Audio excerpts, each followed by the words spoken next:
আসসালামু আলাইকুম রহমতুল্লাহ। সম্মানিত প্রিয় দর্শক, আপনারা দেখতেছেন যে মাদ্রাসার ছাত্ররা মাদ্রাসায় নাস্তার খাবারের জন্য সারিবদ্ধভাবে বসেছে।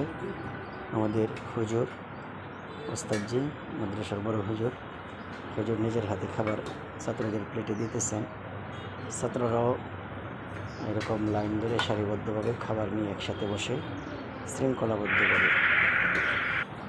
শৃঙ্খলাবদ্ধভাবে একসাথে তারা খাবার খাচ্ছে আনন্দ সহকারে।